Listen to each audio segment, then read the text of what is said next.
Welcome to the Bar Exam Toolbox podcast. Today we are excited to have Ryan Gurson joining us. Ryan is an attorney and the Southeast Regional Director for Themis Bar Review. Your Bar Exam Toolbox hosts are Allison Lonahan and Lee Burgess, that's me. We're here to demystify the bar exam experience so you can study effectively, stay sane, and hopefully pass and move on with your life. We're the co-creators of the Law School Toolbox, the Bar Exam Toolbox, and the career-related website Career Dicta. Allison also runs the Girls Guide to Law School. If you enjoy the show, please leave a review on your favorite listening app and check out our sister podcast, the Law School Toolbox podcast. If you have any questions, don't hesitate to reach out to us. You can reach us via the contact form on barexamtoolbox.com, and we love to hear from you. And with that, let's get started.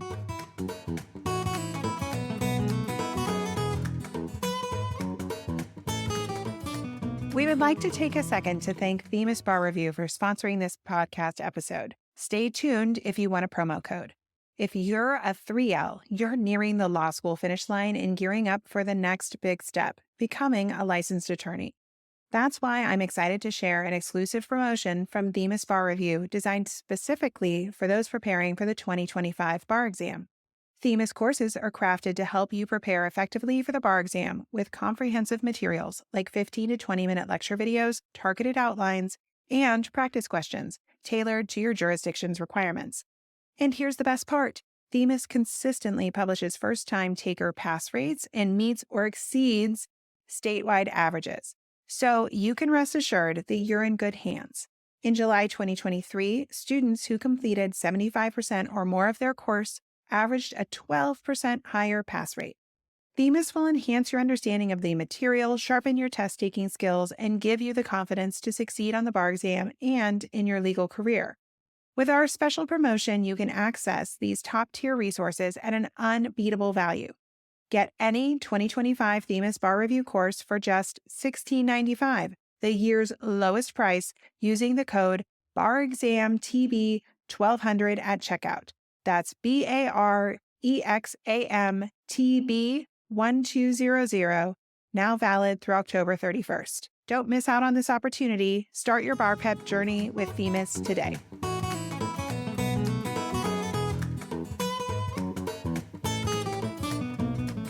Welcome back to the Bar Exam Toolbox podcast. Today, we are excited to have Ryan Gurson joining us.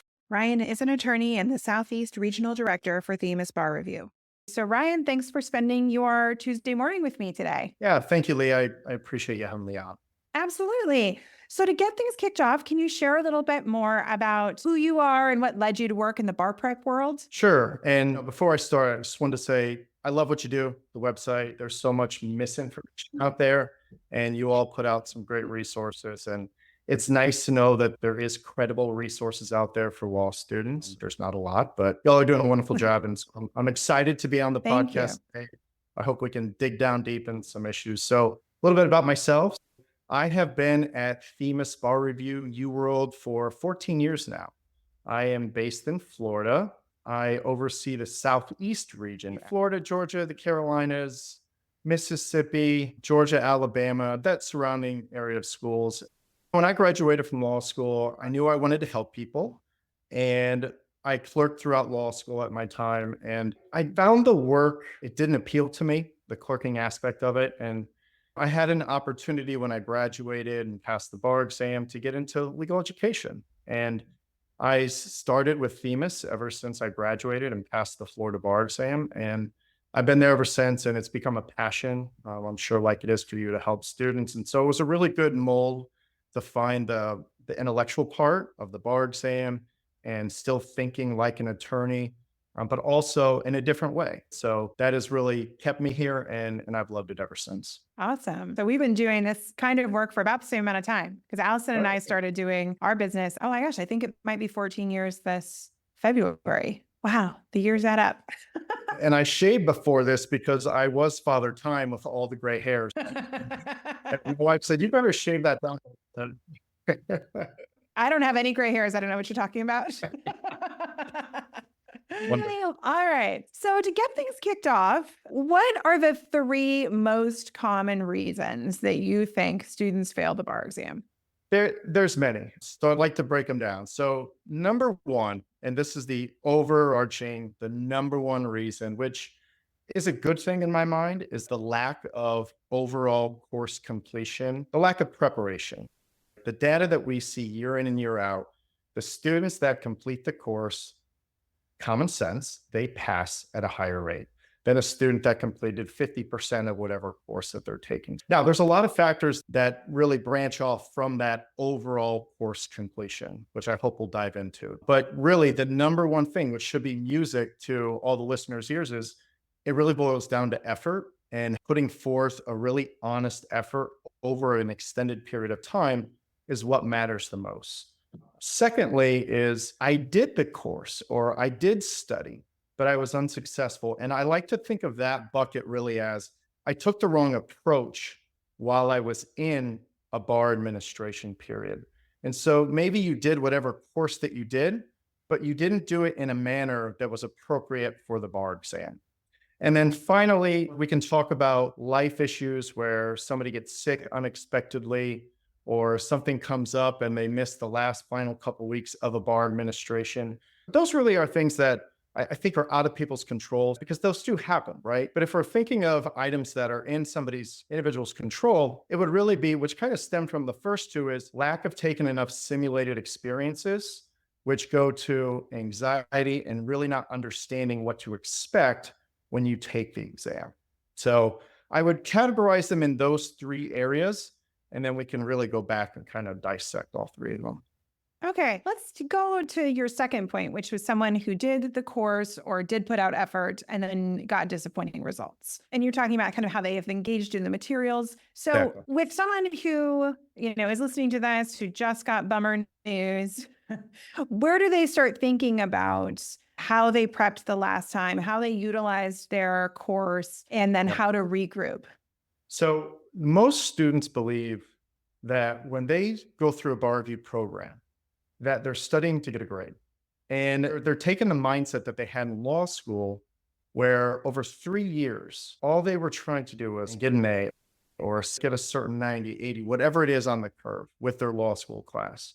The bar exam, when you're taking a bar review course, whatever course that you take, nothing counts, right? And I think what happens is when students first start out in a bar review program, they're completing items to complete them and get an overall score in whatever practice session that they did. Whereas the reality is the courses are one big learning device. It's a learning tool. I always say this, I do a couple introduction videos for some of the courses, and we say that we do not send in your bar review course to the Board of Law Examiners after the completion of it because nothing matters, right? Now, do scores matter? They do, but they matter when we get to the tail end of a bar review period, because during the first part of a bar review period, when students are starting, they're going about it very passively. So all bar review courses, as you know, they have outlines, they have lectures, they have practice questions. And what I think happens is students get so bogged down in the outline part of it and the lecture part of it, they essentially think that's where the bulk of the learning comes from, which you're setting a foundation. Don't get me wrong. Outlines are important. Videos are important because what they're doing is they're going over those videos, the key concepts, the bigger, highly tested items. But where your learning comes from is through the practice questions, right? You're going to learn the most by doing the practice questions because the reality is that the practice questions, they hit both ends of it. So yes, you're going to be seeing the law again, but what you're doing is you're seeing it in a context, right? You're seeing it in a factual scenario where you can put some bite to whatever element they're trying to give you. Otherwise, just reading it in an outline, it's in a vacuum and you don't understand what those words mean. I have two kids and my daughter, and I say this a lot in presentations. So if you're a listener out there, you could say, Ryan, you've said that before. But my 6-year-old, I always say, Lucy, tell me duty, breach, cause, damage. And she'll rattle them all. I say, okay, what does that mean? No idea, right? I might even be able to give her what the definition is. But if I then tell her, okay, I was driving fast through a red light, going however many miles an hour with a passenger, was that a duty? And she, what? So the point is that you have to go through practice to be able to understand the analysis before you can then say, I'm just going to memorize. And on top of that, we hear all the time in the approach for students when they're going through this, from day one, students believe that they have to become an expert on something, right? I just went through a whole set of contracts lectures and I went through my first set of MBE contracts and I got a 50% correct. I'm not going to go any farther because I need to now become an expert at contracts. Whereas if you think of the exam as just one big learning process, a little bit over and over and over time, all that knowledge really starts to build on top of itself. And so when you complete more practice questions, you're seeing more fact patterns. And then sequentially and incrementally, I should say, what you're doing is you're just building on that fountain of knowledge. And so you're going about it the correct way rather than passively just going back to the outlines or to a lecture. The bulk of the learning is going to come through the practice. Well, and I think through those assessments, you're looking for a trajectory, right? I think that oftentimes we hear that students in the beginning do these assessments and then they get very discouraged or they become very obsessed with the scores, the individual score feedback or the individual MBE assessment or the contract questions or whatever it might be. And we've talked about needing to take this long view, the fact that you're preparing for a really long time. And I think that it's important for students to see these practice and benchmarks as a trajectory. You start where you are, and then you try to get better. And if you don't see a trajectory, I think that is a big warning sign and that may need some intervention to really assess what you're doing. You're not supposed to know how to do it in the beginning. It's in the beginning, right? But if you're 3 to 4 weeks from the test and you haven't seen any progress, I think that is a big warning sign. And then you want to take a moment and really assess, how are you spending your time? Are you being too passive? Are you not thoughtfully self-evaluating your own work, which is always really hard to do, but people need to do it. But to get less worried about the fact that it's a 50 in the beginning, you just don't want it to be a 50 the next time you get that set of contracts questions. How are you going to change that trajectory? Yeah, that's a great point. And how you should think about it is, I just did that set and I got a 50%. And what matters the most is, like we said, not the 50%, but you take that score and you think of it as arrows, pointing you into the direction of where your gaps are and where your weaknesses are. And so I always tell students when we're coaching them through these, the amount of time that it took you to complete a practice set, if you did 34 questions, for example, it should take you an hour to complete it based on a minute 48 per question. It takes you an hour to complete it. It should take you a minimum of an hour and a half to review the session, because that's where the bulk of the learning comes from. And when I say go back and review the session, it's not just let me pull out my contracts outline and just now try to reread contracts. It's let me go back to ones that I got right. Did I get them right for the right reasons? And the ones that I got wrong, as I'm going through the answer explanations, what act am I going to take to now solidify that rule in my mind? Am I going to make a flashcard? Am I going to go back through the question again and say, did I get caught up in reading comprehension where it was a may versus a shall? Or was it a lack of application? And if it's a lack of application, then students should pull all your resources together. But I think taking the right approach to it and not just saying I'm doing it to get scores is more beneficial than just moving right on to the next one.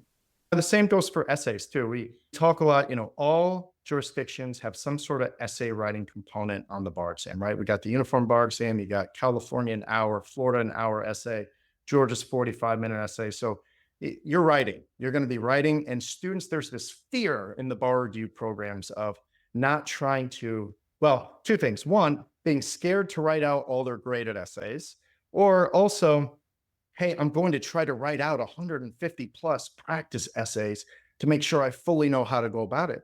And I always tell students, well, trying to write out 150 essays, 100 essays is actually a little counterproductive, because once you know the formula for how to write an essay, IRAC, right? We all know that, issue, rule, analysis, conclusion.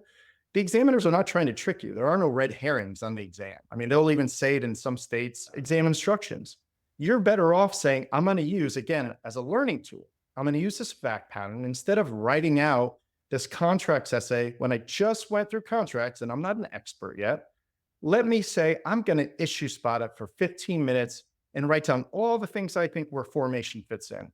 And then let me write out where revocation was, where's damages, and just make some shorthand notes. And then I'm going to go into the sample answer and I'm going to read with specificity and say, okay, I understand where the key operative facts are. And the sample answer is going to say, this is the rule, right? So now you're memorizing, you're ingraining the rules farther into your memory. And now you're putting context around it because you're seeing the analysis. I truly believe that you can't memorize something until you understand the application of it, right? Kind of goes back to what we were talking about before, where you have to understand the big picture. You can say words all you want. You can take a flashcard and you can recite things. You can read an outline. But if you do not engage in a fact pattern, then you're really doing yourself a disservice because it's not going to actually lead to something that's going to be effective for you on the exam. So I think those are all great points. Yeah. So we've talked a little bit about some of the pitfalls and the mistakes people make when preparing. What do you think are some misconceptions about studying for the bar that might lead to a failure? Like, what are people sure. obsessed with that isn't really the thing to be obsessed with? Can we just say Reddit? Ready? Yeah. Well, I didn't want to say it in the very beginning, but I'll say it now. And that's why I wanted to give you a shout out for having a very reputable website and resources. It's okay to check out Reddit, but Reddit gives me anxiety when I go in there and read what people are talking about because I like to see what people are concerned about. You just have to appreciate what it is, but it can be really anxiety-inducing, triggering, and make people feel like they're in a worse position than they are. So anyway, I'll just throw it out there. Reddit, sorry. Ready? Let's stay off Reddit. And I tell students when we're talking to them, whatever program you choose, you stick with it and you stay within the confines. When you start to go out and you read Reddit and you start to couple resources together, it becomes really confusing. One of the biggest misconceptions is really thinking that the bar process starts right when you graduate. And students, because of the gravity of the bar exam and the breadth of it, they don't understand how much content they're going to have to go through. In my mind, really the bar process starts when you're a 1L. Now, that doesn't mean that you're going to take your definition for formation in your 1L classes and say, yeah, I'm going to now be able to regurgitate this from when I'm a 1L all the way to a 3L. I'm talking about the transferable skills that you learn throughout law school. So in your first year classes, you have to understand how to brief cases. Well, guess what you do on the MPT? You're taking a large amount of information and you're trying to organize it, dissect it. What about an essay in Florida where it's an hour long, or California, and you have a lot of facts to shift through? So those skills, your reading skills, comprehension skills that you're learning in your first and second year, they really do transfer over. And students think that, hey, in law school, I'm studying one way for law school exams, whereas on the bar exam, that's when it really starts and I'm going to start thinking of the bar exam. The approach is different when you're going through law school, but the skills that you learn, they're going to transfer over. Same thing with your writing skills, right? When you start to get in your upper level writing classes and your writing briefs, those are really going to carry over. And what I will say too is, since we're talking about law school, to all you listeners out there, I know that the majority of law schools have early bar programs, right? So in that third semester of law school, where you are given a class that's going to go over some of the more heavily tested MBE subjects or some essay topics, the majority of schools do that. We have over 80 partners and we do over 350 customized programs. So 9 times out of 10, the student's going to be able to take advantage of that. And if they take it seriously, what it does is it gives them a foundation for when they get into the bar review course. So they look at that experience when they're in their third year, for all you listeners out there, and say, I'm going to use this as an opportunity to start to ingrain some of the biggest testable topics. So when I get into my bar prep, then it's going to be more of a review mode as opposed to I'm seeing it from the scratch. So taking that time to start early and not just saying I'm going to start when a 10-week long program, all programs are traditionally about 10 weeks long. So if you start early in your last semester of law school, or if your program, if they offer an early start, take advantage of it. And that doesn't mean that you're going to study 12 hours a day from March all the way through the bar exam, right? But it means that you're going to really extend the runway into it and ease yourself into it. So you're slowly going over those subjects that you didn't take in law school when you're in your bar review course in that final semester in the spring. Maybe I didn't take, Florida common law. And so I'm going to go through my bar review course a little bit earlier. So then when I go through it again, it's just re-exposure. Another big misconception, kind of we touched on it earlier, is that I have to become an expert at everything. And you don't. And that's the law school mindset where I have to get an A. You don't. You have to pass, right? And I hope if your listeners take anything away from this conversation, to all the law students out there, the hardest part of the bar exam is not the exam itself. It truly is that 10 plus weeks beforehand, because it is so much content.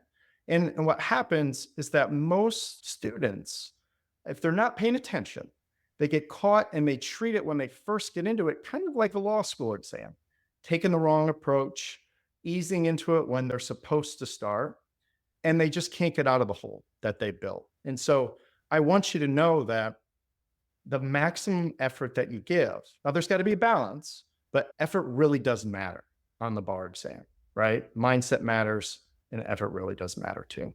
So I'm going to add one other thing from a conversation I had yesterday, which I think is a common misconception, which is that time management issues only relate to running out of time on the bar. And I know this sounds silly, but I talk to folks and I think that this is a mindset shift for a lot of people, because I will speak to people who have failed and we're going through their score report and I'll ask very common questions, one of which is, how is timing? Especially if I see certain patterns in their score report. And they'll say, it was fine. And I'm like, okay, so for the multiple choice, share with me more about that. And someone will say, oh, I finished 25 minutes early. And I'm like, but you failed the right. MBE portion. So that is a time management problem because you are going too fast and you are not being diligent and you are not taking micro breaks and you are not staying focused. That is still also a time management issue. I also think on the essays, there's a lot of discussion, some of it on Reddit, some of it on Facebook, some of it other places, where they talk about really gaming the system, borrowing time from one essay, applying it to another essay. I was talking to a bar grader about this, a former bar grader recently, and we were discussing how bad of an idea that is generally. But again, if you have one question that you have no time to do, that is a time management issue. It doesn't really matter if you've got a great score on one. Typically that bummer score from the one that you had no time to write, it's not going to average out. It's not going to be net positive. But I think that you hear time management just get thrown around. And I think that a lot of times students just think that means they ran out of time. And I think that students really need to take a different understanding of that issue, especially if you're trying to figure out what went wrong last time and say, oh, well, if I finished early, that could also be a time management issue. I think especially on the multiple choice where you hear these stories of folks ending early, but early and not passing is still not the result that you want. So you've got to really pull this stuff apart and be honest with yourself. And it's tight. The time is tight. For even folks who are excellent at this test, the time is very tight. So you shouldn't have a lot of extra time. Most people are not going to have a lot of extra time. No, and if you run out during practice, then you're going to run out of time on the bar exam too. Going back to the course administration and time management of that, when you're thinking of your whole study process here, really there's two different parts to a bar review course. The first part is that first pass through of the subjects where it's that first intake of all the outlines, the lectures, and that really runs from, let's call it middle of May to that first week in July. And then you're really starting to get into your simulated experiences once you get into July, if we're talking about the July takers, right? And for the February takers, obviously, you're going to be taking in your simulated experiences, a lot of them in February. But that second part of the course, your time is again dedicated to practice, whereas the first part is more getting the basics, right? You're then taking the bulk of your time management, however you want to say it, and you're imposing it on how can I make sure that when I'm going through all these sets, I'm doing them more in a test mode where I'm trying to make sure that I'm adhering to that minute 48. I'm really getting my endurance down and my pacing down. Because when you start to go through those simulated exams, which was my third point is simulated experiences, on the actual test day, if you hadn't been through 6 MEE essays previously or 3 state-specific essays all in one sitting, and then the next day you try to go take the MBE exam, and that's the first time you sat down for a 100-question exam in 3 hours, that is anxiety, right? And that's what fuels the anxiety with students. We see a lot because they're not trying to replicate the exam throughout the study process. And just going through those experiences, yes, again, we want to see good scores, especially at the tail end of a program, but getting those, just the experience of it, and even doing your graded essays, do them in a simulated exam location. If you're going to simulate the full 2 days and your school isn't doing it, go to a public library where there's students around or people around, but it's still quiet. And you're going to get that feeling of everybody around you, right? And that's going to help get you prepared for what the actual day is going to be. And so I think it's really important because you could say, hey, now we're getting that simulated experience and then we're doing the mindset, but then it really builds on your confidence, because part of the MBE is having confidence to choose the right answer and not talking yourself out of correct answers, right? Talking yourself out of right answers into incorrect answers. We see that a lot with students second guessing themselves. And that goes back to, if I prepared the way that I did throughout this 10 plus long week period, then I am going to have the confidence. And I'm not going to say, well, maybe there's an exception to the exception that I don't see here. Well, no, maybe it's just a basic question and they want to test you on the basic rule, right? Doesn't mean that every question on the MBE is going to have 3 different levels of exceptions to it. So you choose it with confidence, and that comes over time by having enough quantity of questions, not just clicking through them to get course progress up, because nothing counts. Remember, nothing counts. So we're doing it with purpose to make sure that when we are going through them, we know what to expect. Yeah. I mean, there's just like an honesty to it. If you're going to do this heavy lifting to do these questions, you got to learn from them. I think going through the motions just doesn't get you anything. And although going through the motions can feel good because you feel like you're checking things off your to-do list, it just doesn't get you the same results.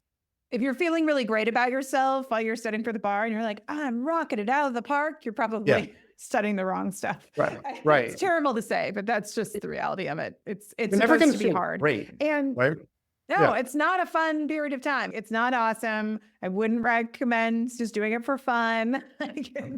But you do want to be feeling like you're doing the heavy lifting, so you're getting those results, because it is so important. And you have to be honest with yourself. If you're just sitting down and you're just going through MBE questions, you're not really trying or you're not really reading, it's not worth it. Just stop, take a break, go for a walk, try again later. It's just a waste of your time.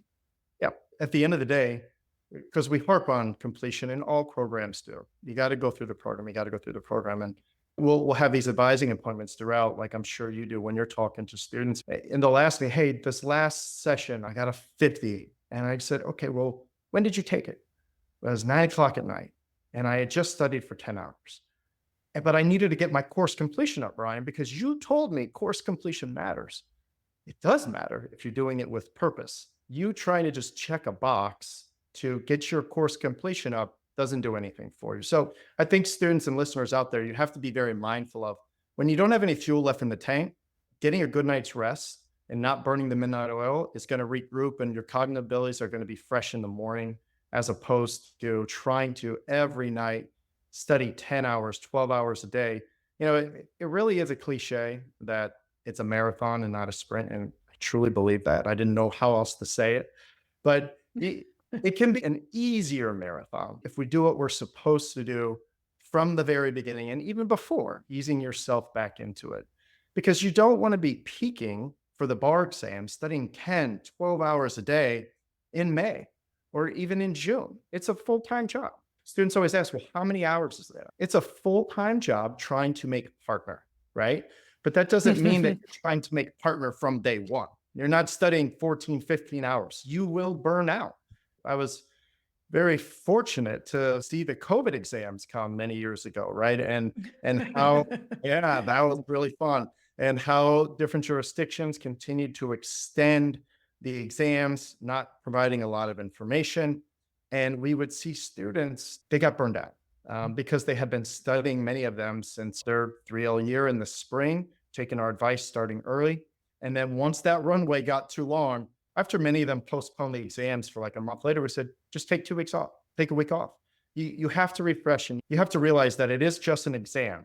And so you have to take care of yourself physically Because if you don't do that, your mental faculties will not be there when you truly need them at the end of July, right? Or at the end of February.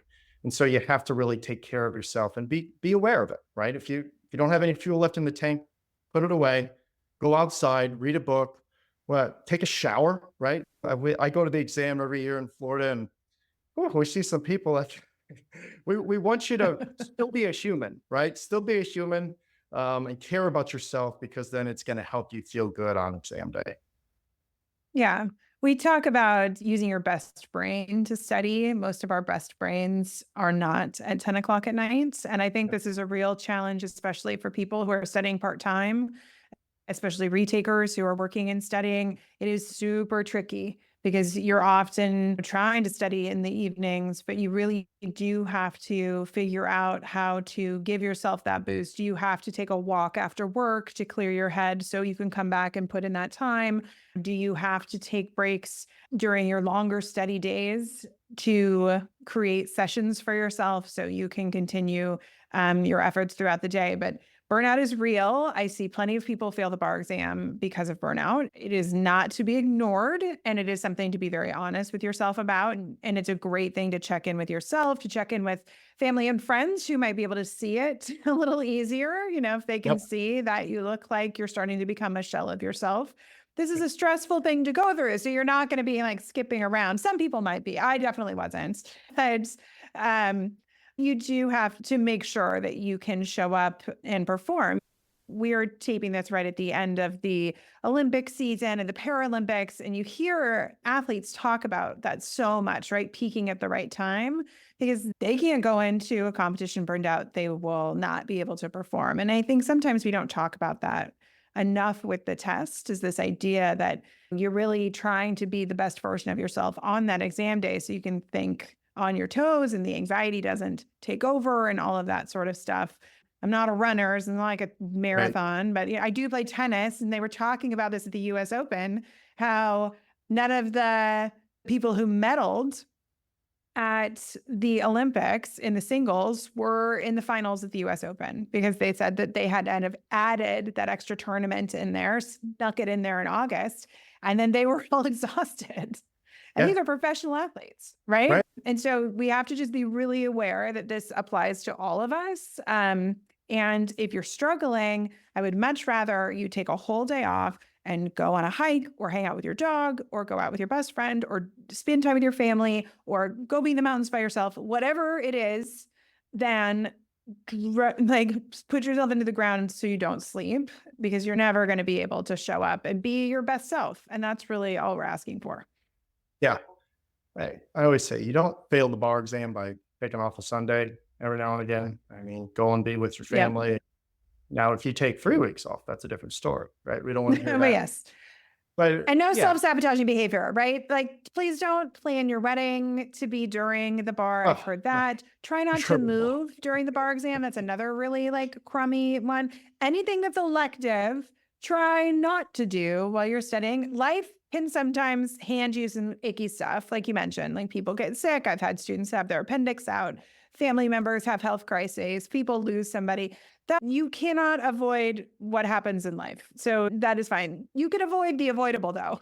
And so don't set yourself up to make your life more complicated. You're right. I mean, no major life changes or distractions, because it's just bandwidth that you don't need to divert mental energy to. And then it becomes something that just pulls you away from what's really important in terms of getting to the process, that long 10+ week process, because really everything still feeds into effort. And when you're pulled away, and like you said, there are times where you just can't help it because it's unexpected and out of your control.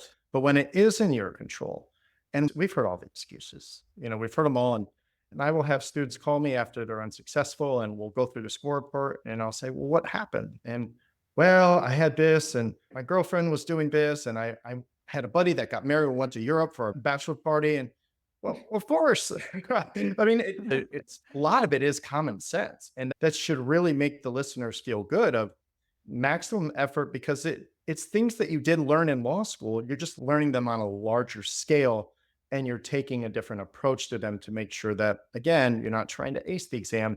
You're focusing on what's the most important things, right? Rule of perpetuities, pick Yeah. C, flat, right? Right. Don't go down a hole trying to just learn everything. You don't need to be an expert on everything. You have to master the basics, right? And that's where you need to key in. I have students, they'll say, well, contracts, what about formation of contracts? How do you feel in formation? Oh, right. I was more focused on damages. What about negligence and torts? Right? The biggest subtopics, especially in that final part that we talked about once you get in July, that's where the energy is really hammering in. And then over time, as you hit more practice questions, you will pick up those nuanced rules. You want to get the majority of the easy questions, most of the medium, and some of the hard. And guess what? That gets you to a 63, 65%, and you pass. So Mhm. you're trying to be very strategic. And there comes a point in that final month where we're talking to students, and I'll have somebody say, well, Ryan, I just got a 130 on my simulated MBE. I'm still thinking of doing 100 MBE questions a day. No, I don't want you to. I want you to maintain it. I want you to maintain it. So I want you to divert a little bit, and let's talk about where you need to focus your time on. Maintain that high competent MBE, but then let's go shift to where we can memorize some other rules. So you have to have a very honest conversation with yourself in bar prep. And if it feels uncomfortable, you should probably be doing it. We see the trap a lot where students say, I love torts. I'm just going to hammer torts questions, or I'm going to hammer torts essays because I'm going to get every torts question right. And it's going to make up for my deficiencies, in Crim Pro, whatever it may be. And the reality is that you don't have to be an expert on any one subject. You just can't put up a goose egg. So if you learn the basics, and again, we learn the basics by practice rather than passively reading outlines or just passively listening to lectures all the time. Practice is going to be the key for students, and it's really going to guide you into those areas anyway. So when I was studying for the bar, I had been with my now husband, who I've been with forever, for a year. We had our 1 year anniversary, like at the beginning of bar prep. And my parents are both lawyers, and they came to visit for emotional support. And then my mom took my husband, now husband, then boyfriend aside and was like, so can't break up with her. I don't care what happens. You can't break up with her this summer. And my husband's like, I don't know you that well. We've all hung out a couple times. We were all graduation together. And she's like, I'm just saying, you can't, you just have to stick it out until the end of July. And then in August, you can do whatever you want to do. That's right. Do not sabotage her over the next 2 months. Yeah. Yeah, and a it's little so spooked, true. I'll be honest. But it was kind from my mom to do that. Kind of Hopefully that spook was him a little brought up bit. in a speech at the wedding, right? Your Oh, he husband's brought up the bar exam time at our wedding. It wasn't the highlight of our relationship. I think I was Um, studying. We just had gotten a puppy. We had gotten a husky puppy, and it was like every hour I was going to let out the dog, and that was my study break at the time to Yeah. he trained the dog. It's like that Yeah. probably wasn't a good thing at the time to worry about the dog when I should be worrying about my course. But on the other hand, you got a mental health break. I mean, people bring dogs to the library to They give bring you a lot of emotional things. support. So you had your own emotional support puppy. Yeah. We could talk all day, but I did want to touch on one other topic that also comes up in a lot of conversations I have with students, which is students who get extended time or some sort of accommodation such as that. How do you see that changing how students kind of approach using your program, and can they tweak it to meet their needs if they do get that extended time, which is the most typical accommodation I think we see that affects a lot of how you prep? So, yeah, most students we see 50% time or time and a half, right? It's very common. And I know I'll speak for our course only in the sense that we have ADA accommodations. And so it's a simple form, and then the whole course gets tweaked. And so if you are getting time and a half and you have a 60-minute Florida essay, now you have a 90-minute Florida essay. So all the course components are going to be changed, especially when you're going through those simulated experiences again. You want to make sure that you're doing them, obviously, under the appropriate time conditions that you get. I also think about it too, that if you get time and a half, well, then that probably means that you're going to need extra study time too. And a traditional 10-week long program, you're going to need earlier access, right? So We offer early access at Themis and UWorld, and a lot of courses do. But you should really then be taking advantage of your early bar prep programs in your third year of law school, whatever the class that your school is putting out. Because if it's going to take you time and a half on the exam, you're going to need an additional study time. And so you have to be cognizant about that. And don't think that your practice questions are going to be longer. You need to start earlier too, is really the key for those students. I think that's true. Those deposits in the bank, right? You've got to just make some early deposits to give yourself that cushion, to give yourself that extended time, especially I think for ADHD students or anyone with any sort of attention deficit issue. You may have to test out how to study to get maximum benefits. So it might be the Pomodoro method where you're really doing these breaks.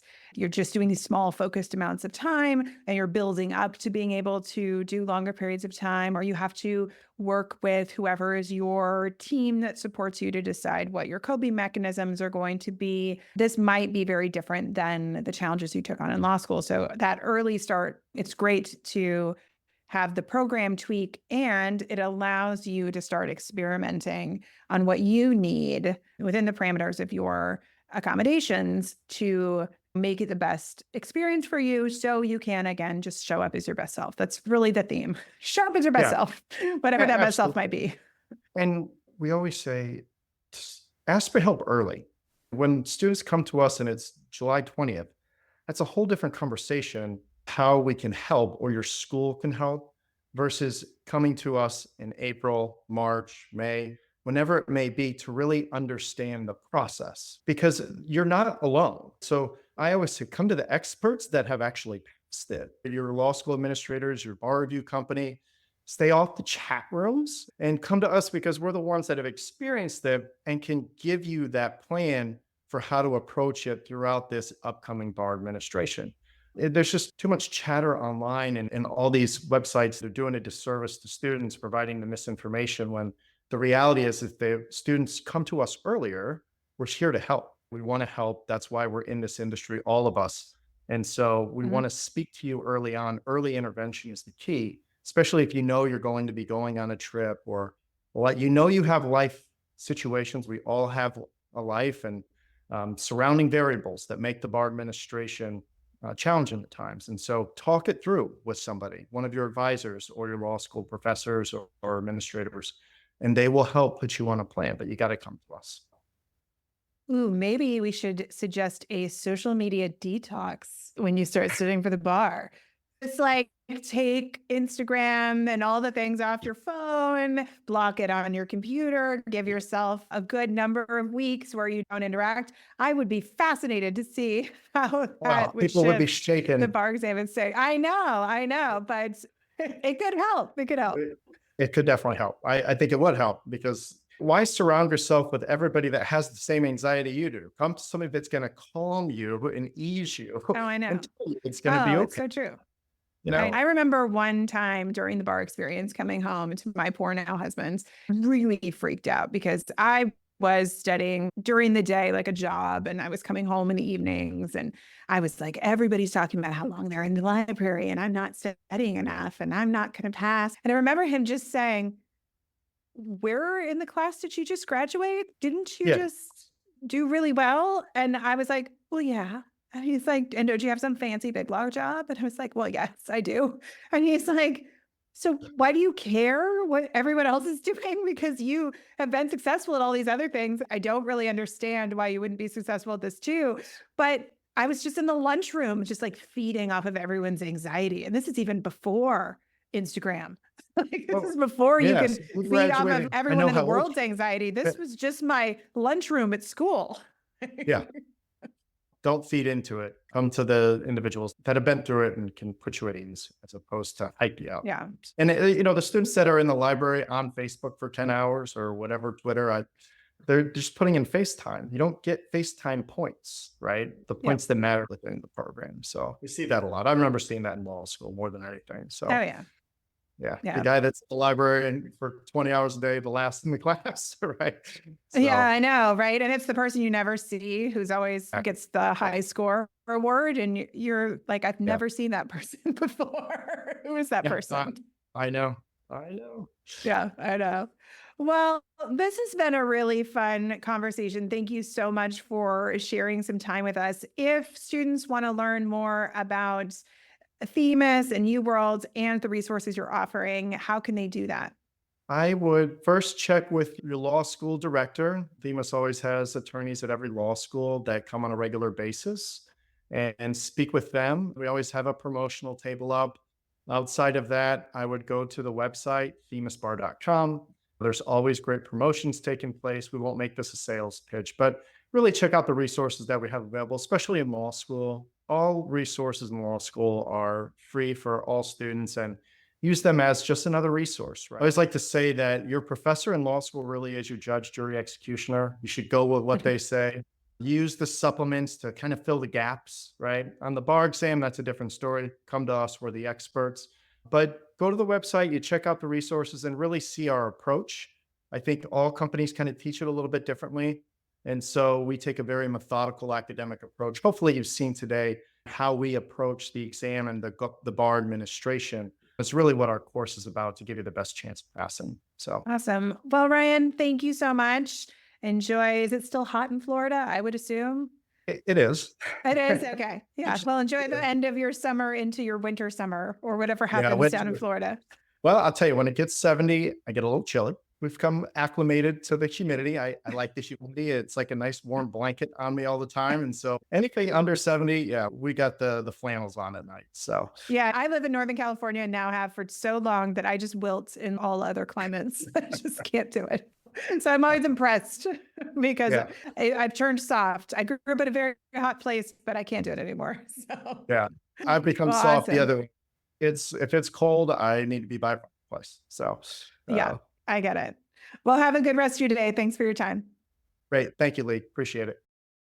Once again, make sure you check out Themis Bar Review and use promo code BARExamTB1200 at checkout for the year's lowest price of $16.95, now valid through October 31st. That's BARExamTB1200 at checkout. If you enjoyed this episode of the Bar Exam Toolbox podcast, please take a second to leave a review and rating on your favorite listening app. We'd really appreciate it, and be sure to subscribe so you don't miss anything. If you have any questions or comments, please don't hesitate to reach out to myself or Allison at lee@barexamtoolbox.com or allison@barexamtoolbox.com, or you can always contact us via our website contact form at barexamtoolbox.com. Thanks for listening, and we'll talk soon.